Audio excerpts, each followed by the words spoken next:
So in this video, we're going to be ranking the catalysts in the game based around which one of them is going to allow Mualani to deal more damage. But she's going to be kind of a special DPS. She's not going to be like your normal DPS character. So first of all, let's see based around what I'm going to be ranking these weapons. We're just going to see what she needs on a weapon first so we all understand how we're going to rank these weapons. So first of all, she's going to be a main DPS. Most of her damage is going to come out of her normal attacks. And then her scalings are going to be mainly with HP. She's not going to scale with attack like normal DPSs. And she's still going to crit normally and stuff like that. So from that, what you're going to need for a weapon on Mualani. First of all, crit is still going to be the best option. You'd always want to look for it on a weapon. As I said before, she's still going to crit. So anything like crit rate or crit damage, that's going to help you build her crit stats. That's going to help you a lot and it's going to be pretty good. After that, you'd want damage bonus in general. Obviously, elemental damage bonus, like in general, is going to be better, but even normal attacks damage bonus specifically is still going to be pretty good because most of her damage is going to come out of there anyways. But yeah, any type of damage bonus is going to be pretty good. It's just going to buff your damage a lot and she's going to scale pretty well with that. So if you have it on a weapon, that's going to be pretty good. Third thing is going to be your HP. She scales with HP, so obviously it's going to be a good thing to have. I don't really think it's the go-to thing you'd want to go for on your weapon specifically. That's why I'm putting it at the third place. You have many more sources to get HP than like crit and damage bonus. So HP is not going to be the priority to go for on weapons, but it's definitely a good thing to have on Mualani in general. And then lastly, elemental mastery is not going to be bad too. She's going to be played in a lot of like reaction themes, whether it's vape and whatever. So having some elemental mastery on her is going to be pretty good. Again, it's not the thing you'd want to go for on her weapon specifically, but if it's there, it's not going to hurt. But yeah, these are the things you're going to need on her weapon. Knowing that, let's move on to the tier list. Alright, so first of all, starting off with the magic guide, it's going to be elemental mastery as a substat, and then it's going to increase the damage against opponents affected by hydro or electro. So it's not going to be too bad, just kind of decent, some damage bonus and then elemental mastery, but as I said, elemental mastery is not like the go-to stat, so having it as a substat with some damage bonus, I wouldn't say it's the best weapon. I'll put it like higher C tier probably. Thrill and Tails, it's going to give you HP, and then the passive is like completely supportive, and it's also just going to give attack, so it's definitely not the thing you'd want to go for. You can use it as just like an HP stat stick, but it doesn't even give that much HP anyways. So I wouldn't really say it's the weapon you want to go for. I'll still put it like higher C tier too. Otherworldly story is just energy recharge, not really something you need on Mualani. So I'll put it like C tier 2, I think, but it's gonna be lower. Or actually, I'll drop it to like D tier at this point. Twin Nephrite, it's gonna be that crit rate and then movement speed from the passive. The crit rate is gonna be very small though, so it's not gonna be too good, but it's still kind of usable. I'll put it like lower B tier, just for the crit. Crit is always good. And then finally, Ember's Bed, pretty much the same thing as the magic guide. It's just some elemental mastery and then damage bonus, but it's more consistent though technically, so I'd also put it like higher C tier. Now moving on to the 4-star options. First of all, we have the Favonius. It's just energy recharge and then the energy regeneration. It's definitely not the weapon you'd want to use on your like main DPS, so I put it like D tier. You have the Witsit. It's gonna give you crit damage on the substat, which is pretty good. So it's already usable as a stat stick, and then the passive is not even really that bad.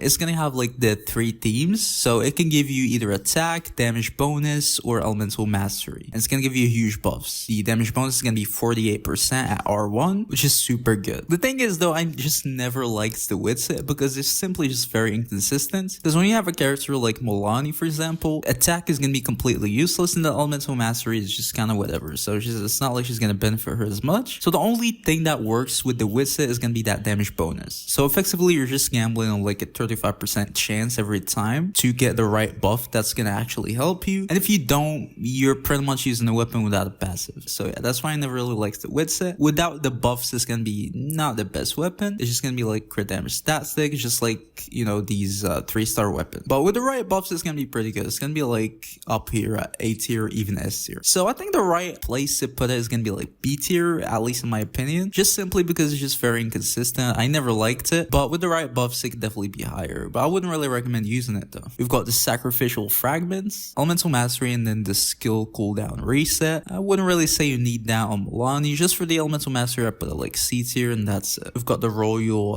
grimoire, just attack and stuff like that, so it's going D tier. Solar pearl, it's gonna give you crit rate as a substat, which is pretty good. The passive is gonna be good because it can increase your normal attack damage, but the thing is, I don't think you're gonna be able to activate it most of the time because your elemental skill is not going to deal any damage, as in like your elemental skill itself. The attacks are going to be considered like normal attacks damage, so you wouldn't really be able to trigger the passive of the Solar Pearl. The only way to do that is going to be throughout your elemental burst, but the passive is only going to last for 6 seconds. So it's not going to have full uptime or anywhere close. That's why I wouldn't really say the passive is good in general. It's pretty much going to be just a stat stick for the crit rate, so I put it like B tier. We've got the Pearl type Amber. HP is a substat, and then just energy and HP from the passive, or healing pretty much, not HP. It's decent, just like as an HP stat stick, so I put it at B tier, lower B tier. Mappa Mare is just elemental mastery, and then it can give you some elemental damage bonus from the passive. With the refinements, it's gonna be much better, but R1 is kind of meh. I put that like lower B tier too. It's not gonna work if you're not doing reactions though, so it's only gonna work like vaporized themes or something like that. Black Lefa Gate, pretty much just a crit damage stat stick too, so I put that like very low B tier too, just for the crit damage. Out of Perception, just attack, so just going D tier. Wine and Song and recharge and attacks, going D tier. Frostbearer, attack, D tier. Dodogo Tails, attack, D tier. Hakushin Ring is just that energy recharge, so it's going D tier. Otorn Eye, D tier. Wandering Even Star, D. Actually, no, it's Elemental Mastery. And then some attack from the passive is kind of useless. I wouldn't say it's D tier just for the Elemental Mastery. I put it like C tier, very low C tier though. Fruit of Fulfillments, it can give you some Elemental Mastery, but the energy recharge is kind of whatever. But I like very low C tier too. We've got the Sacrificial Jade. It's actually a super good weapon for her because it's going to give you quite a lot of crit rate as a substat, and then when you're not on the field for more than 5 seconds, so you just gotta be off field for 5 seconds, it's gonna increase your max HP by a lot, and then also elemental mastery. So it's gonna give you a lot of things that you're gonna need: crit rate, HP, and elemental mastery. And it's gonna be kind of easy to trigger the effect. I mean, you can just switch off of Mualani, use your other like supports, do your rotation, stuff like that, and then back on the field, and within 10 seconds you're gonna finish your rotation. Even if it's a little more, it's not gonna matter. It's just gonna be like 2 seconds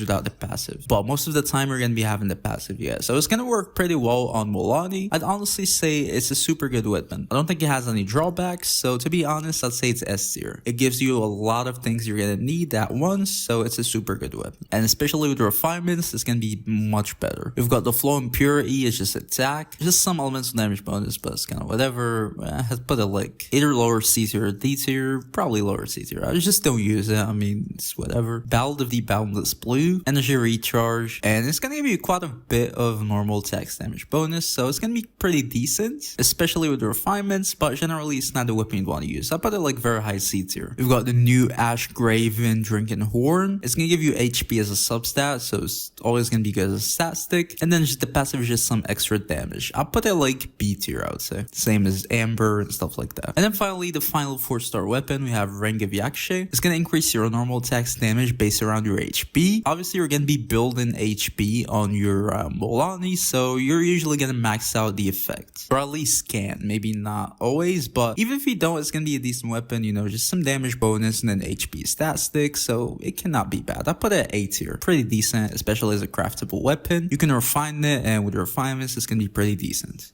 Now, moving on to the 5-star weapons, I mean, the high base stack here is not really going to matter as much. So we have Skyward Atlas, just pretty much just some elemental damage bonus. So I put it like C tier, but the attack and stuff like that is going to be completely useless. We've got the Lost Prayers, so some crit rate, and then some damage bonus too, which is always pretty good. I'm not sure if we're going to be able to have the full stacks, but it's still pretty decent anyways. So I put it at A tier. It's going to be pretty decent. Memory of Dust is just attack, so it's going D tier. Jadefall Splendor is going to give you a huge amount of HP as a substat. The passive is kind of meh though. You're not gonna keep it up for a long time. Pretty much Beijus are gonna be the only ones gonna be able to use it. So technically it's just an HP stat stick. That's all that matters. I still put it like higher B tier just because it has like more HP. But in general, it's not the weapon you'd want to use. Everlasting Moonglow, it's gonna give you HP, exact same amount as the Jadefall Splendor. But it's also gonna help you out with normal attacks a little bit from your HP, which is also pretty good for Mualani. The damage bonus is gonna be like flat, so it's not the same, but it's still pretty good, pretty decent. I put it like very low A tier, I would say, because it's a stat stick, some damage bonus, you know, pretty good. Kagura's Verity,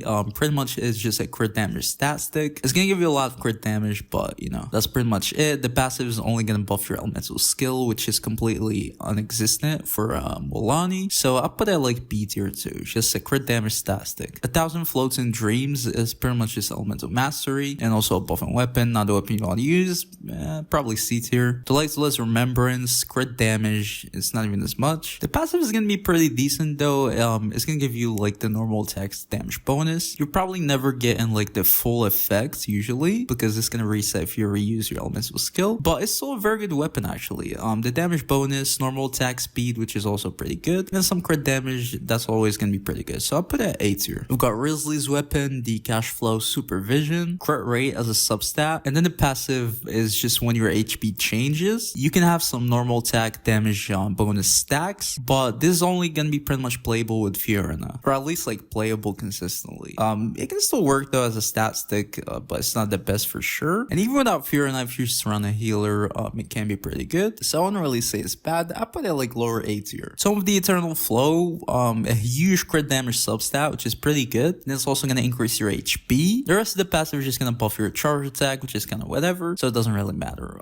It's pretty much just like a stat stick, but it's a huge stat stick. Pretty much the biggest crit damage increase, and then also some HP increase, which is always pretty good. So I think it deserves S tier in my opinion. So I put it S tier. Just a lot of crit damage, which she needs, and then the HP increase is always good. We've got Crane's Echoing Cold. That's just like Shan Yun's attack and stuff like that. So it's going D tier. And then finally her signature weapon, Surf's Up. It's also going to give you a huge crit damage substat, same as Niviette's weapon. And it's also going to increase your HP by a little more than this weapon. But then also it's going to be giving you a lot of normal attacks damage bonus. Now this weapon is going to be much better in like vaporized teams because this is going to be the way to maintain stacks. But even outside of them, it can buff pretty much all of your hits, or most of them at least, in like a single rotation. So as long as you use your elemental skill again, you're going to be able to have the full stacks even outside of vaporized teams. So it's just going to be the perfect weapon for her. Definitely the best in slot weapon, well obviously. So yeah, it's definitely going S tier. But yeah, this is the tier list guys. Don't forget to leave a like, subscribe to the channel. I'll see you in the next video. Peace.